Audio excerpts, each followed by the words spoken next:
Treatment and prevention of asthma, treatment of chronic obstructive pulmonary disease, खांसी यानी कॉफ, गड़गड़ाहट यानी wheezing, सांस फूलना यानी breathlessness, सांस लेने में तकलीफ होना शॉर्टनेस ऑफ ब्रीथ, सीने में जकड़न tightness of chest.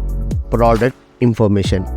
Asthalin Respules एक ग्रुप ऑफ मेडिसिन को बिलोंग करती है जिनको फास्ट एक्टिंग ब्रोंकोडाइलेटर्स कहते हैं।